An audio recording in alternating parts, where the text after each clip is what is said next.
Hi സുഹൃത്തുക്കളെ, എല്ലാവർക്കും നമസ്കാരം. ഏറ്റവും പ്രധാനപ്പെട്ടൊരു വാർത്ത എന്ന് പറയുന്നത് നമ്മളുടെ ഇന്ത്യയിലെ ഏറ്റവും മികച്ച സോഫ്റ്റ്വെയർ ടെക്നോളജി കമ്പനിയായിട്ടുള്ള TCSൻ്റെ CEO കെ കൃതിവാസൻ പറഞ്ഞിട്ടുള്ളൊരു കാര്യമാണ്.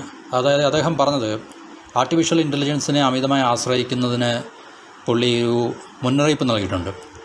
അദ്ദേഹം പറഞ്ഞ കാര്യങ്ങൾ എന്ന് പറഞ്ഞാൽ താമസിയാതെ തന്നെ ഇന്ത്യയിലും ഏഷ്യയിലും ആർട്ടിഫിഷ്യൽ ഇൻ്റലിജൻസ് കോൾ സെൻറ്ററുകളെല്ലാം ഇല്ലാതാക്കുന്നുള്ള ഒരു വാർത്തയാണ് നമുക്കിപ്പോൾ കേൾക്കാൻ സാധിക്കുന്നത്.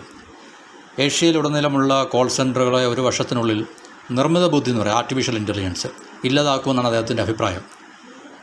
അദ്ദേഹത്തിൻ്റെ നോളജിനെ അടിസ്ഥാനമാക്കിയുള്ളൊരു സ്റ്റേറ്റ്മെൻ്റ് ആയിരിക്കും അത്.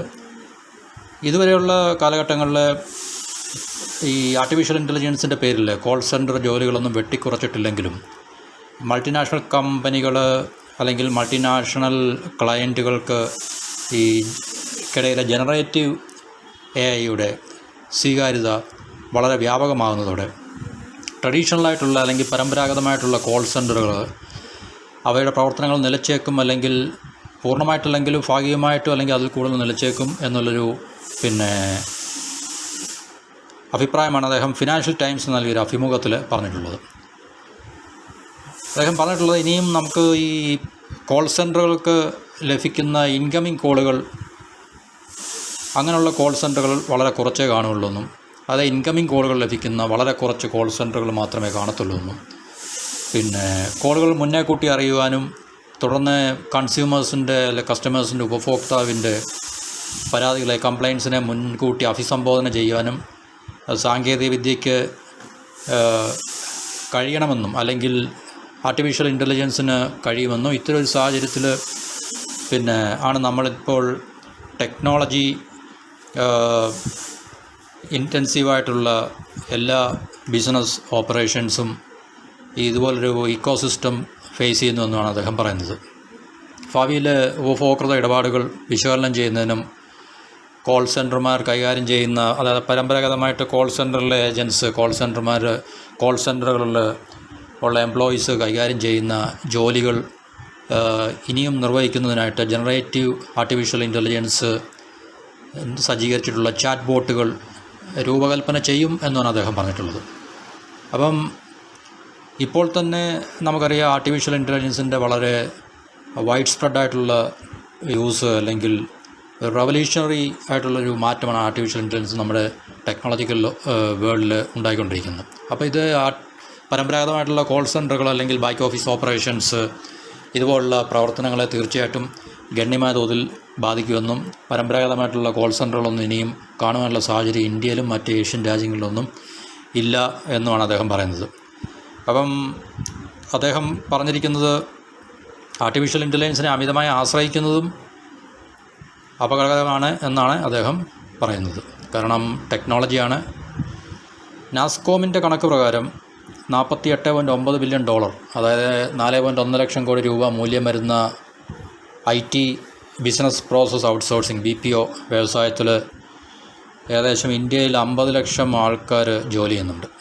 ഇന്ത്യൻ IT സെക്ടറിൽ IT business software supporting, business process outsourcing, call centre ഇതുപോലുള്ള ഈ സെക്ടറിൽ 50 ലക്ഷത്തോളം അധികം ആൾക്കാർ ജോലി ചെയ്യുന്നുണ്ട്.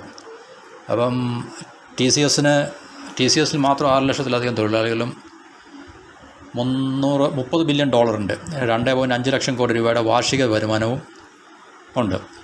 $90 കോടി ജനറേറ്റീവ് AI പ്രോജക്റ്റുകളുടെ പ്ലാൻ TCSനുണ്ടെന്നും TCSൻ്റെ CEO ആ ഒരു ഇൻ്റർവ്യൂവിൽ പറയുകയുണ്ടായി. അപ്പോൾ തീർച്ചയായിട്ടും ഇനിയുള്ള കാലം ജനറേറ്റീവ് AIയുടെയാണ്. അപ്പം പരമ്പരാഗതമായിട്ടുള്ള എല്ലാ തൊഴിൽ സാധ്യതകളും അത് തുടച്ചു നീക്കുവാനും ജനറേറ്റീവ് AIയുടെ സാന്നിധ്യം മൂലം പരമ്പരാഗതമായിട്ടുള്ള ട്രഡീഷണലായിട്ടുള്ള ജോബ്സ് എല്ലാം വൈപ്പ് ഓഫ് ചെയ്യാനുള്ള സാധ്യതകൾ തീർച്ചയായിട്ടും തള്ളിക്കളയാൻ സാധിക്കത്തില്ല. അതേസമയം നിലവിൽ സാങ്കേതിക മേഖലയിൽ AIയുടെ സ്വാധീനത്തെക്കുറിച്ച് ആശങ്കകൾ വർദ്ധിച്ചുകൊണ്ടിരിക്കുകയാണെന്ന് അദ്ദേഹം അഭിപ്രായപ്പെടുകയുണ്ടായി. പെട്ടെന്നുള്ള നേട്ടങ്ങൾക്കായിട്ട് ജനറേറ്റീവ് AIയെ അമിതമായി ആശ്രയിക്കുന്നതിനെതിരെ അദ്ദേഹം മുന്നറിയിപ്പ് നൽകുകയും ചെയ്തിട്ടുണ്ട്. അതുപോലെ തന്നെ ജനറേറ്റീവ് AIയെ അമിതമായി ആശ്രയിക്കുന്നതിൻ്റെ കോൺസിക്വൻസ് ആഘാതങ്ങൾ ദീർഘകാലം നീണ്ടു നിൽക്കാൻ സാധ്യതയുണ്ടെന്നുമാണ് അദ്ദേഹം ആ ഇൻ്റർവ്യൂവിനകത്തിൽ നമ്മളോട് പറയുന്നത്. അതുപോലെ മറ്റൊരു പ്രമുഖ IT സേവന കമ്പനിയായിട്ടുള്ള HCL ടെക് നടപ്പ് സാമ്പത്തിക വർഷം 2024-25 10,000-ലധികം പുതുമുഖങ്ങളെ ചേർക്കുമെന്നുള്ള വാർത്തകളോടുകൂടി പുറത്തു വന്നിട്ടുണ്ട്. പ്രധാനമായിട്ടും ക്യാമ്പസ് റിക്രൂട്ട്മെൻറ്റ് വഴിയാണ് കമ്പനി ഈ എംപ്ലോയ്മെൻറ്റ് ഫില്ല് ചെയ്യുന്നതെന്നും പറഞ്ഞിട്ടുണ്ട്. 2023-24 സാമ്പത്തിക വർഷത്ത് ഏകദേശം 15,000 പുതുമുഖങ്ങളെ നിയമിക്കാനുള്ള തീരുമാനം കമ്പനി എടുത്തിരുന്നെങ്കിലും ആ കാലയളവിൽ 12,000-ലധികം പുതുമുഖങ്ങളെ ചേർത്തതെന്നാണ് HCLൻ്റെ ചീഫ് പീപ്പിൾ ഓഫീസറായിട്ടുള്ള രാമചന്ദ്രൻ സുന്ദരരാജൻ പറയുന്നത്. അതായത് 15,000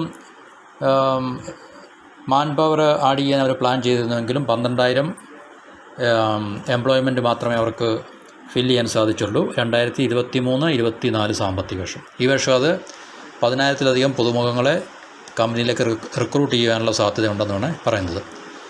കമ്പനിയുടെ 4ാം പാദത്തിൽ, അതായത് 4th ക്വാർട്ടറിൽ 2023-24 സാമ്പത്തിക വർഷത്തിൽ 3,906 ന്യൂ കമേഴ്സ് പുതുമുഖങ്ങൾ കമ്പനിയിൽ ചേർന്നതോടെ കമ്പനി ആ വർഷം 12,141 പുതുമുഖങ്ങളെ ചേർത്തു എന്നാണ് പറയുന്നത്.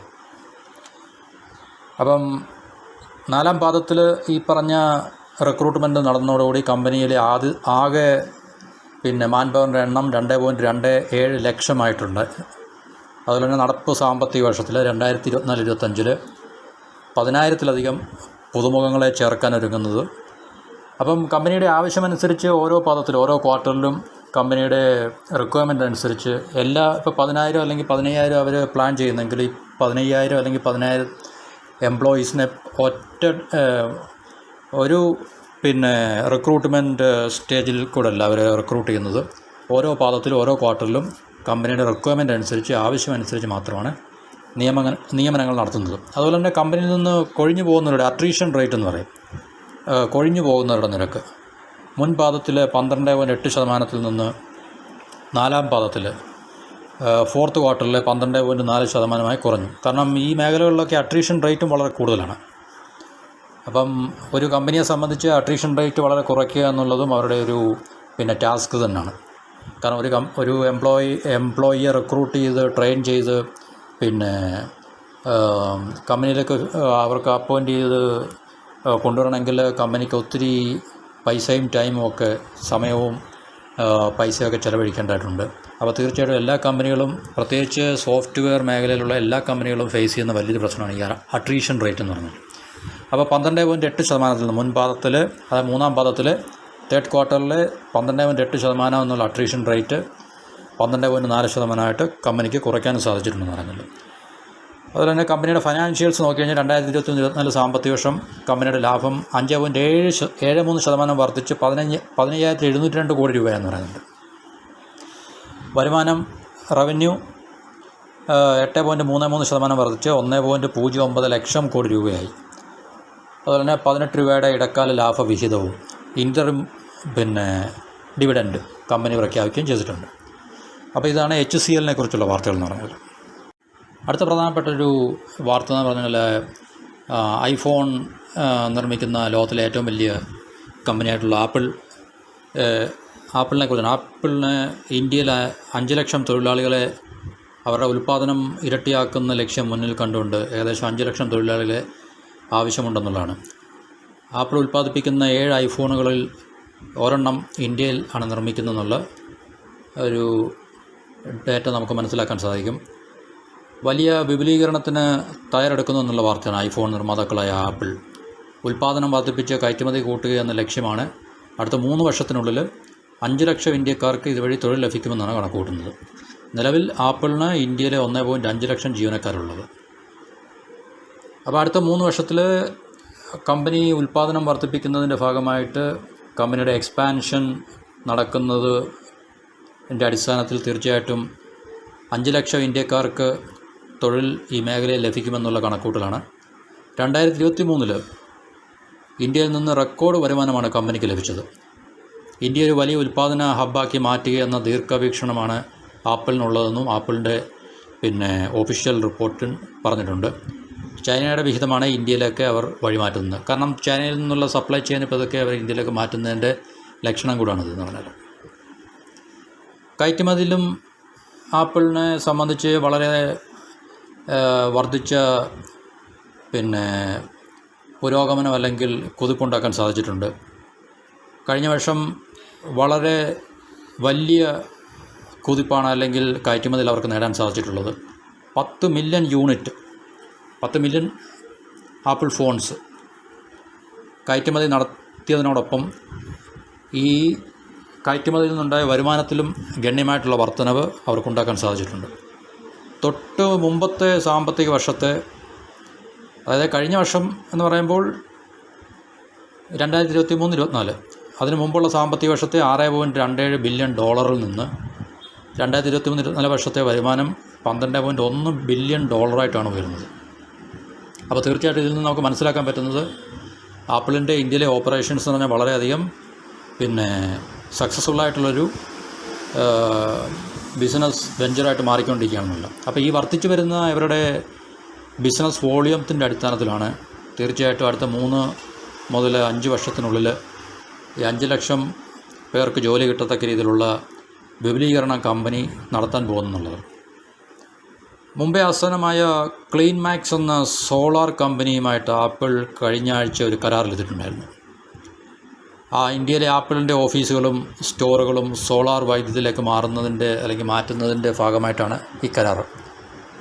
14.4 മെഗാവാട്ട്സ് വൈദ്യുതിയുടെ കരാറാണ് ഇരു കമ്പനികളും തമ്മിലുള്ളത്.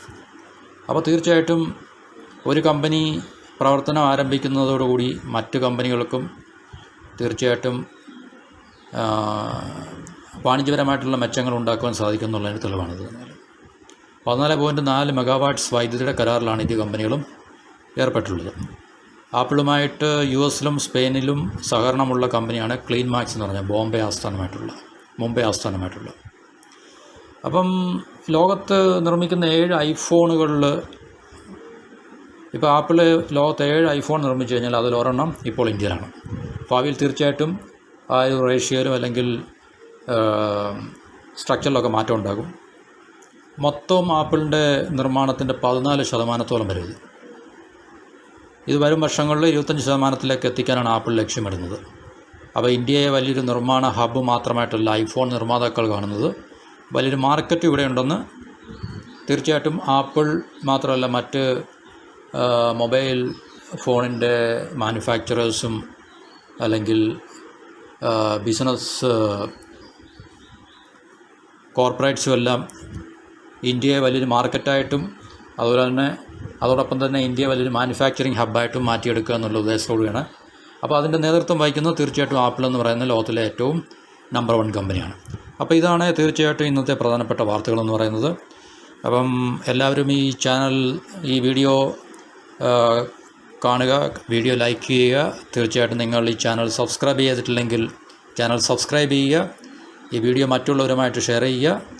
ഇനിയും അടുത്ത വീഡിയോയിൽ കാണുന്നവരെ എല്ലാവർക്കും നന്ദി, നമസ്കാരം.